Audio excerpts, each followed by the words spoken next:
Mesdames, Messieurs, bonsoir. Très heureux de vous retrouver ici en direct de la Porte de Versailles à Paris dans le cadre du Salon de l'Agriculture.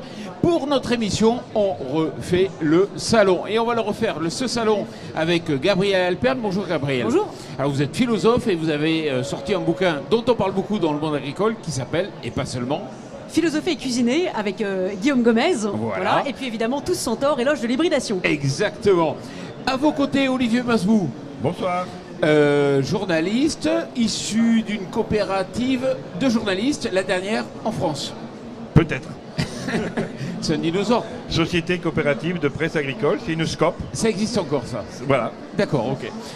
À ma gauche, donc, Arnaud Delacour. Bonjour Arnaud. Bonjour. Vous êtes agriculteur, vous produisez quoi? Des pommes de terre, entre autres, un peu de betterave, mais peut-être pas pour longtemps, et puis du blé et du colza. Et à quel endroit? Dans l'Aisne, dans le sud de l'Aisne. Bon, c'est le bas de l'Aisne, la partie riche, mais c'est pas complet, c'est plus tout à fait ça. Et Patrice Moyon, éditorialiste pour Ouest France. Merci d'être là. Merci. Et je sais que c'était pas facile dans l'emploi du temps. Alors, on refait le salon, c'est un peu comme on refait le match. On essaye de voir un peu qu'est-ce qui vous a marqué, par exemple, Gabriel. Alors, tout à l'heure, quand je suis passé sur le stand d'Agri Demain, donc voilà, qui a pour but de créer des ponts entre la société et les agriculteurs, j'ai trouvé que j'ai assisté donc au lancement des Journées nationales de l'agriculture qui auront lieu donc en juin 2023. Et je trouve que c'est une magnifique initiative parce qu'il s'agit bien de remettre l'agriculture finalement au cœur de la société et d'imaginer plein d'initiatives pour pouvoir finalement réconcilier ces mondes qui parfois en tout cas, la société connaît si mal l'agriculture. Ça me fait penser à une phrase d'un écrivain japonais qui date de 1937, Genzaburo Yoshino, qui dit: il est tout de même bizarre que ces hommes qui ont fabriqué la nourriture que tu manges, fabriqué les vêtements que tu portes et construit les maisons que tu habites, soient tous de parfaits inconnus. Et finalement, je trouve qu'effectivement, c'est terrible, cette phrase date de 1937 et aujourd'hui, est-ce qu'on connaît bien nos agriculteurs? Et donc c'est bien ça tout le sens de ce salon de l'agriculture, c'est comment est-ce qu'on va, encore une fois, faire de la pédagogie sur la réalité et la vie des agriculteurs. Donc voilà, ça m'a beaucoup marqué parce que je pense que c'est ça tout le sujet. On parle de souveraineté alimentaire, on parle de tous ces sujets. Et je pense que cette question de l'hybridation, finalement, entre les mondes, va être au cœur des enjeux. Olivier Masbou, qu'est-ce qui t'a marqué, toi? Ce qui marque depuis samedi, c'est l'affluence de ce salon. C'est vrai qu'il y a du monde partout. Il y a un monde. Alors, l'an dernier, c'était le salon de la reprise après le Covid, c'était un peu timide, mais même, je pense que si on remonte à 2020, 2019, 2018, je pense qu'on est sur un niveau très haut d'affluence. La question qu'il faudra se poser, c'est qu'est-ce que ça veut dire? Pourquoi? Pour l'instant, je n'ai pas la réponse. Est-ce que c'est parce que les Français n'ont plus de pognon et qu'ils viennent au salon parce que ça coûte moins cher que partir en vacances dans les îles? Je ne sais pas, mais c'est une question. Mais c'est pas que ça, parce que l'autre point qui m'a surpris, c'est la salle de presse, alors où personne, à part Patrice et toi, ne peuvent y rentrer, et blindée.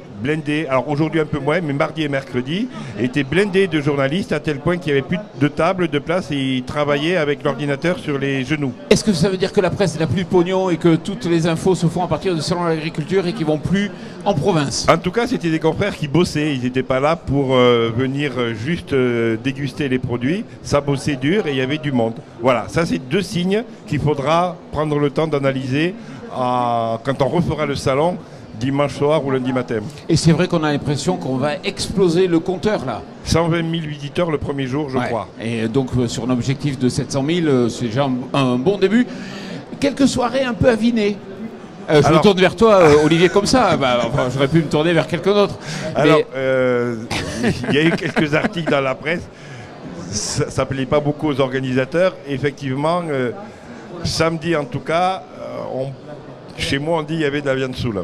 Samedi, dimanche. Dimanche, je ne suis pas venu, j'avais rugby. On a gagné. Et ils ont gagné, heureusement. Effectivement, il y avait quand même beaucoup de jeunes et beaucoup d'alcool. Et c'est vrai que ça ne plaît pas aux organisateurs.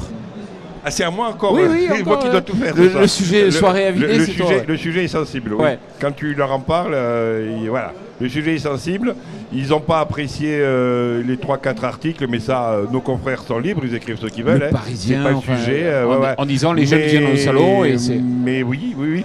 Il y en a toujours eu, faut pas. Mais c'est vrai que samedi, moi j'étais là samedi c'était flagrant. Oui, ça. On sent que c'est un point d'attraction pour les jeunes aujourd'hui, que ça va devenir un peu le rendez-vous. Alors après, est-ce que, là je parle en direct, est-ce que c'est. On a quand même des gamins qui ont passé 2 ans, leurs 14, 15 ans, 16 ans, sans sortir, sans faire la fête, rien du tout. Donc peut-être qu'ils ont aussi envie de se rattraper. D'accord, c'est une explication. Arnaud, qu'est-ce qui t'a marqué ? Alors moi, il y a 2 choses qui m'ont marqué. D'abord, effectivement, il y a effectivement beaucoup de monde et beaucoup de jeunes. J'ai trouvé, alors côté agriculteur, une vraie réflexion sur l'évolution de notre métier. Comment on va faire? C'est de trouver des solutions alternatives. On voit d'ailleurs, on est tout près du stand de la ferme digitale. Voilà, on est en train de réinventer un modèle agricole. J'ai trouvé aussi, et c'était intéressant, des réflexions, parce que j'ai des responsabilités avec les pouvoirs publics sur comment on peut retrouver la souveraineté alimentaire. Ouais, mais ça c'est que du blabla. Non, le président est passé, il a dit souveraineté.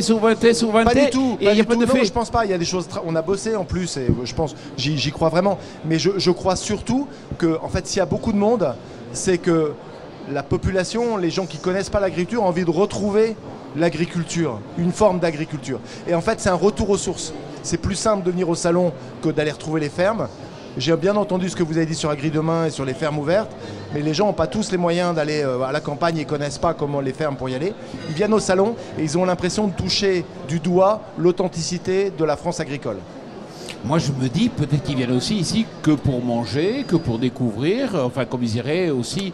Mais est-ce qu'ils vont vraiment faire une connexion avec le monde agricole? Est-ce que c'est pas nous qui avons envie de nous transposer là-dessus?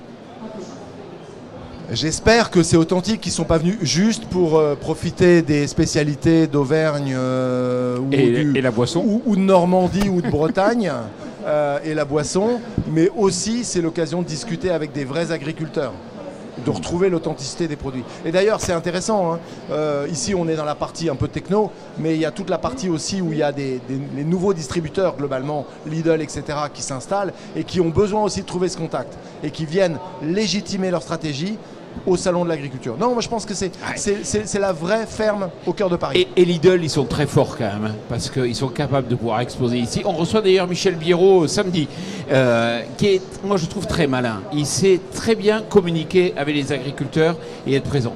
Patrice, c'est quoi ce qui t'a marqué? Moi, 2 choses. L'importance des jeunes. On a un point de bascule, 100 000 exploitations qui ont disparu depuis 10 ans, 55% des agriculteurs qui vont partir dans les 10 ans. Donc on est à un point de bascule, il ne faut pas le rater. Deuxième chose, mon voisin parlait tout de suite de souveraineté.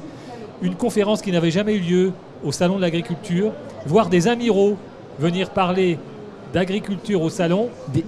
Des amiraux. Des amiraux de l'armée? De la Marine nationale. De la Marine, oui, bien d'accord, j'ai bien compris. Une conférence. Et je vois les pompiers ou la police. L'agriculture n'est pas très loin parce que, en fait, c'est le Club Déméter organisait cette conférence pour rappeler l'importance des flux maritimes pour nourrir le monde. On a vu ce qui s'était passé en Ukraine depuis quelques mois.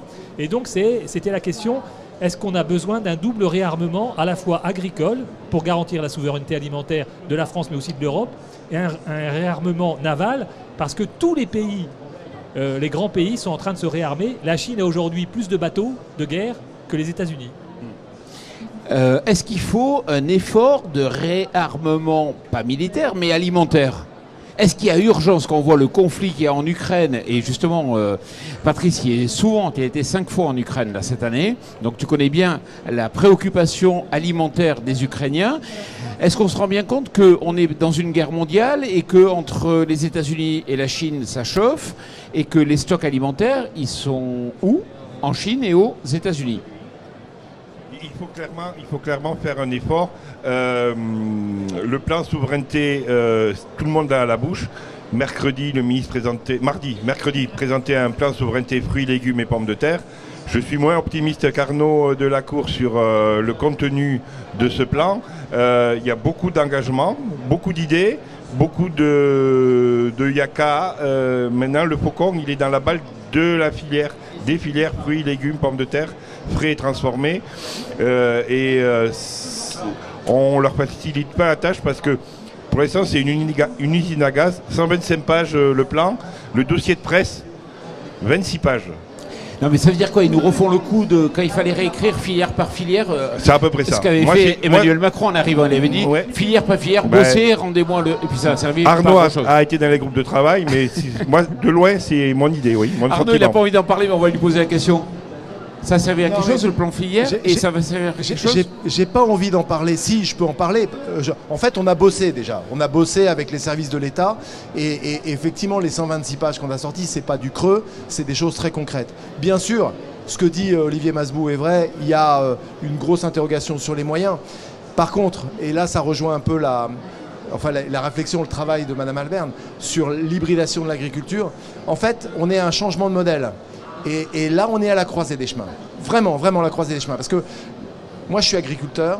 En fait, mon père appréhendait les risques au niveau de l'agriculture, mais moi, je les appréhende beaucoup plus. En dehors du risque climatique, j'ai un risque économique, j'ai un risque environnemental. Je fais courir des risques à l'environnement par mes pratiques, chose que mon père ne savait pas. Il le faisait, voilà.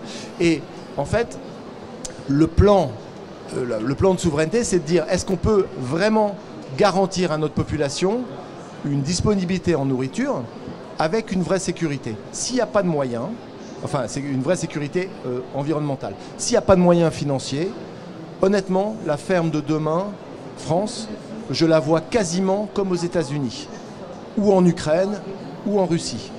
Des grandes 1000 parcelles, hectares d'exploitation, voilà. Un assolement hyper simplifié sur des cultures résilientes qui assument le changement climatique. Et par contre, des disponibilités en pommes de terre, fruits et légumes, etc., qui seront en partie assurées par les importations. Ouais, mais c'est qui? C'est l'État qui va payer, enfin, Non, mais je dis que ça, c'est le risque. Ouais. Le risque, il est déjà là. C'est-à-dire que la balance commerciale française, elle est déficitaire en fruits et légumes. Hein. Et c'est de pire en pire et c'est une catastrophe. Enfin, chaque fois qu'on a reçu les invités, ils nous disent, dès qu'on essaie, ils se font peur. Enfin, on dit un fruit sur deux, grosso modo, qui vient de l'étranger. Le basilic qui vient du Kenya, à 75%, il vient du Kenya et d'Israël. On marche sur la tête. Moi, j'ai presque envie de vous interpeller, Madame Alberne. Je vous interpelle parce que, effectivement, vous défendez un modèle d'exploitation hybride. Globalement hybride, dans votre vision telle que je l'ai comprise, et je l'ai peut-être mal comprise, c'est on est agriculteur, mais pas que. On peut faire de l'accueil, on peut faire de l'hôtellerie, on peut faire de la pédagogie. Est-ce que c'est le modèle agricole que l'on veut demain? Alors, c'est effectivement quelque chose qui arrive. Est-ce que c'est le modèle? Moi, Gabriel. Ouais, alors, attention parce que ça n'est pas que ça. Alors évidemment, oui, il peut y avoir le développement à travers. Donc, encore une fois, je rappelle pour tout le monde, mais je suis philosophe, mes travaux de recherche portent sur la question de l'hybridation et donc j'ai exploré cette question de l'hybridation et ses implications dans le monde agricole. Effectivement, c'est intéressant, on voit de plus en plus d'agriculteurs qui vont développer d'autres activités. Mais ce qui est intéressant, c'est qu'il ne s'agit pas de faire tous les métiers du monde. Les agriculteurs n'en ont pas le temps. En revanche, on peut faire tous les partenariats du monde. Et c'est intéressant de voir à l'échelle des territoires qu'il y a de plus en plus d'agriculteurs qui vont faire des partenariats. Ça va être avec l'école d'à côté, avec la maison de retraite d'à côté, avec telle ou telle autre entité au sein du territoire.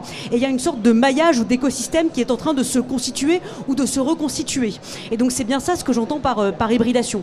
Et en tout cas, pour revenir par rapport à la question du grand plan et la question de la souveraineté alimentaire, ça va passer aussi par l'éducation.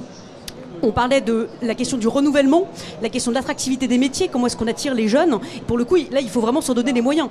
Comment est-ce que le ministère de l'Éducation nationale reprend, en tout cas, joue pleinement son rôle là-dedans? Comment est-ce qu'on va peut-être pousser un Erasmus agricole?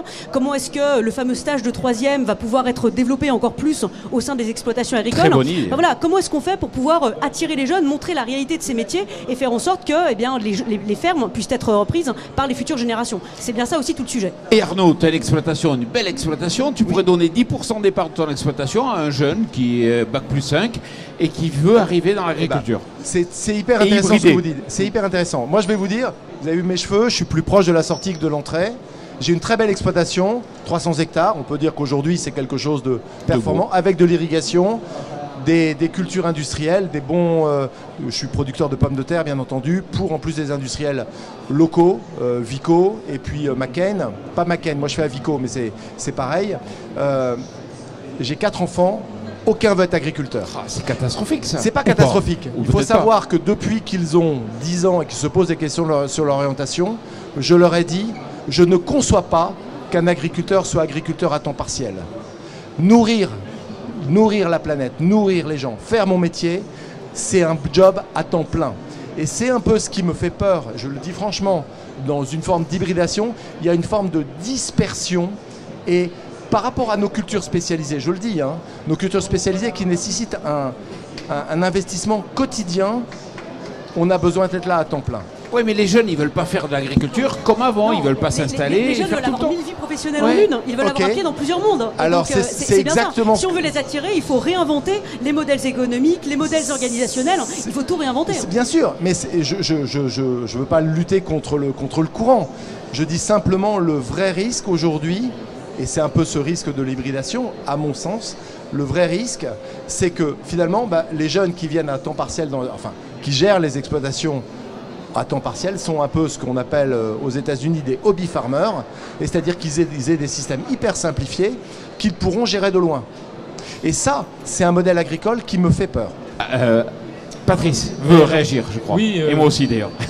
Je pense d'abord que la diversité des paysages et des territoires français fait qu'il n'y aura pas demain un modèle, mais des modèles. En revanche, on peut avoir un certain nombre d'orientations communes, c'est-à-dire que autour de la souveraineté alimentaire, par exemple, garantir les approvisionnements français, mais ensuite, vous avez des territoires où c'est grâce à l'hybridation que vous pourrez maintenir de l'agriculture. Parce que le modèle qui est dans le nord de la France ou qui est dans le bassin parisien, il n'est pas forcément réplicable, par exemple, dans le Massif central. Donc il faut trouver, en fonction des territoires, des modèles agricoles qui passeront peut-être par l'hybridation, mais il n'y aura pas forcément que de l'hybridation.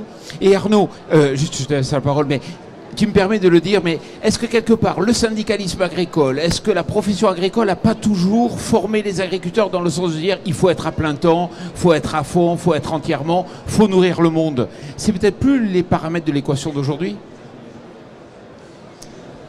Je sais pas, c'est vrai qu'on a une forme de conditionnement. Quand je suis agriculteur, je me suis installé à 40 ans. J'ai travaillé dans l'industrie avant, j'ai une formation d'ingénieur en agriculture. J'ai été formaté pour ça. J'ai attendu que mes parents, mon père me dise je veux partir, c'est ton moment et tu le fais. Et en fait, j'ai fait mon métier et je l'ai fait avec passion et je le fais avec passion. Et je pense qu'aujourd'hui, je suis bon dans mon métier parce que je ne fais que ça. Et je pense que si je me dispersais, je serais moins bon. Alors ça ne veut pas dire que je peux être un mauvais agriculteur, ça veut dire que toutes les cultures aujourd'hui qui nécessitent un vrai investissement technique, et la pomme de terre, c'est incroyable de technologie aujourd'hui pour faire une pomme de terre aussi belle que celle-là, qui n'est pas la mienne, hein, je le dis franchement, mais ça nécessite un investissement à temps plein. Trouvez-moi un agriculteur à temps partiel qui est capable de faire des pommes de terre, j'en connais aucun. Et il faut vraiment en être conscient. Oui, non, mais c'est vrai. Olivier, je t'ai coupé tout à l'heure. Alors, je ne sais pas si on peut faire des pommes de terre à temps partiel, mais en tout cas, ce que vous appelez l'hybridation de l'agriculture, c'est ce qu'on appelait il y a 20 ans, il y a 30 ans, la pluriactivité. Moi, dans mon village, à 20 km de Decazeville, il y avait des toutes petites fermes dans l'Aveyron, des toutes petites fermes, 7, 8, 10 hectares, 8, 10 vaches. Et le gars, il bossait aux mines de Decazeville parce que la ferme n'était pas suffisante pour faire croûter toute la famille. Le tourisme rural, le tourisme à la ferme, les gîtes ruraux, existe depuis 30-40 ans. La vente directe a toujours existé. Ma grand-mère, elle allait vendre le lait à la ville voisine. La ferme, dans un gros hameau, la ferme, elle faisait cabine téléphonique, elle faisait station d'essence, enfin, etc. Plus personne ne connaît les cabines téléphoniques. Mais donc ça a toujours existé. Je rebondis juste sur ce qu'a dit Arnaud au tout début sur la ferme digitale. Il se passe quelque chose là aussi dans le salon. Ouais. Ça a doublé ou triplé de surface en 2-3 ans. Puis les gars, ils viennent d'ailleurs. Et ça vient de des tout. Polytechniciens, des ingénieurs centrales. Et ça foisonne. Et ça va déboucher sur quelque chose. Sur quoi, j'en sais rien. Eux-mêmes non plus, sinon ils ne seraient pas là. Ouais. Mais ça va faire quelque chose. Et soyons optimistes. Bon. Et c'est vrai que l'agriculture évolue de plus en plus de façon complexe. Mais comme le monde se complexifie. Et il faut être capable d'intégrer cette complexité. Et ça, nous, on le voit dans nos métiers journalistes aujourd'hui. C'est très compliqué de suivre l'évolution de l'agriculture, même si on est payé à 100% poursuivre l'évolution de l'agriculture. Parce que on produit des vers pour faire de l'alimentation animale ici, des robots là-bas où il faut suivre l'intelligence artificielle. Et c'est vrai que ça rejoint un peu ce que tu dis. C'est que dans une pomme de terre, ça devient de plus en plus compliqué. Et avec tout le respect pour ta grand-mère, peut-être que la pomme de terre, où à l'époque il y avait moins de pression. C'est-à-dire qu'aujourd'hui, 300 hectares, des investissements qui sont colossaux, une pomme de terre qu'on veut super propre, super sans un choc, sans rien. Un œuf. Ouais. Et là, on est peut-être arrivé au bout du chemin, non? Mais Patrice, ce sera une cohabitation de modèles. Il n'y aura pas un seul modèle. Le seul point peut-être de vigilance, c'est qui le patron? Pour paraphraser un Nicolas Chaban. Non, voilà. Oui. Est-ce que l'agriculture... Oui, non, c'est lui qui a développé le concept, mais qui sera le maître de l'exploitation? Est-ce que ce sera toujours un agriculteur ou ce sera une société de capitaux? Et là peut-être qu'il y a un potentiel danger. Un sujet super tabou, ça. Hein. On a fait un débat là-dessus avec le livre de François Purcell. Oui, exactement, mais c'est tout à fait ça. Oui, voilà, bien il y avait tous les acteurs, et quand on leur dit, mais vous savez que l'agriculture familiale, ça va peut-être totalement disparaître. C'est peut-être un modèle du passé. Enfin, vu les investissements et vu qu'on va plutôt dans le sens d'un agrandissement avec les défis démographiques dans les 10 ans à venir, on n'est pas sûr d'installer les jeunes, hein, on n'est pas du tout certain. Peut-être qu'on aura de moins en moins d'agriculture familiale. Et là, tout le monde agricole dit non, c'est pas vrai, ça durera tout le temps. Arnaud, l'agriculture familiale tout le temps?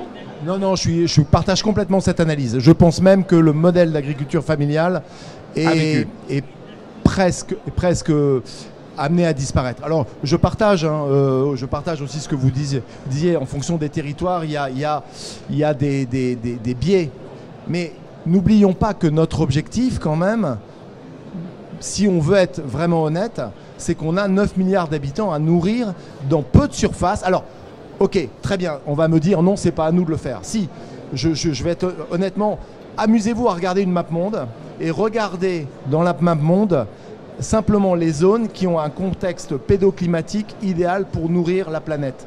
Il y en a très peu et je dirais de moins en moins. Alors, la fonte du permafrost va peut-être arranger le coup. Hein, mais, voilà. Et Patrice, qui souhaite réagir? Oui, justement, sur l'Ukraine par exemple. On voit qu'il y a un potentiel de production qui est énorme sur le plan des céréales. Donc il faut aussi que les agriculteurs français regardent ce qui se passe au-delà de nos frontières. C'est-à-dire que, est-ce que demain, finalement, ce qui a fait le succès des producteurs de céréales en Beauce, avec, en basant leur production sur une ou deux cultures, est-ce que demain, est-ce qu'il ne faudra pas qu'ils diversifient? Il ne faut pas oublier qu'il n'y a pas si longtemps que ça, on avait aussi de l'élevage dans la Beauce. Mais donc, les producteurs de grande culture, ils ne veulent pas faire de l'élevage. Oui, c'est trop contraignant et ils veulent continuer à faire des céréales. Je pense qu'il ne faut pas avoir peur d'inventer. Ce qui est le plus important, c'est que les agriculteurs puissent vivre de leur métier. En faisant payer le consommateur. C'est un peu la tendance. Et restent maîtres de leurs décisions. C'est ça qui est important. Jusqu'aux années 40-50, la Beauce était une terre de moutons. Ouais. Il y a une race qui s'appelle l'Île-de-France. Alors elle n'est plus en Beauce maintenant, elle est plutôt vers l'Aisne ou les limites de la Seine-et-Marne. Mais c'était une terre de moutons. Arnaud, est-ce que tu es prêt à faire de l'élevage demain pour apporter du fumier, de l'organique dans tes terres plutôt que d'acheter effectivement des fertilisants? Non, mais moi je fais des betteraves et des betteraves, c'est des vinasses de betteraves et c'est de l'engrais organique. Si j'ai plus de vinasses, si j'ai plus de betteraves, à cause de décisions qui sont ce qu'elles sont, on ne va pas en parler ici, demain j'aurai plus d'engrais organiques. Je fais aussi des pommes de terre de fécule qui fait de la protamylase, des engrais aussi organiques. Si j'ai plus de pommes de terre de fécule parce que les usines ferment et on est à 2 doigts de perdre notre souveraineté alimentaire sur l'amidon de pommes de terre. Je tiens simplement à dire, pour qu'on ait un petit rappel quand même, la France est importatrice nette de 300 millions d'euros de produits transformés en pommes de terre. Vous imaginez, on est le premier exportateur mondial et on importe pour 300 millions de frites et de chips. Oui, parce qu'en gros, on les produit en France, ça part en camion en passant par Lille et en faisant des bouchons à Lille. C'est aussi ça l'hybridation. Les frites sont faites en Belgique et on rachète les frites en France. C'est ça aussi l'hybridation. Ouais. Et c'est pour ça que... Mais pourquoi les frites sont faiaites en Belgique? Alors pourquoi sont faites en Belgique? C'est très simple et c'est fait partie aussi de l'évolution économique du monde qui n'est plus de l'hybridation. Je vois votre mou parce que vous faites il faut savoir qu'on a un avantage compétitif aujourd'hui par rapport aux Américains. c'est que nous, on importe de la viande d'Amérique du Sud. Et quand les containers arrivent à Rotterdam et Anvers, on remet des frites surgelées à l'intérieur pour les renvoyer en Amérique du Sud. Eh bien, il y a du boulot sur la décarbonation des activités. Ouais. Hein. Et en plus, alors là, la guerre en Ukraine ne nous arrange pas, hein, parce que nos industries travaillent avec du carbone, du gaz qui coûte un petit peu cher.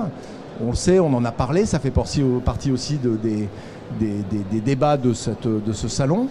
Et les Américains ont la chance d'avoir leur gaz de schiste. La chance, j'en sais rien, parce que pour l'environnement, c'est pas top. Leur gaz de schiste qui leur permet d'être ultra compétitifs. On est aussi dans un grand monde avec énormément de mutations. Je vais simplement citer. Vous avez cité on a une minute pour finir. Vous avez cité une phrase en introduction. Je vais en citer une. Archimède.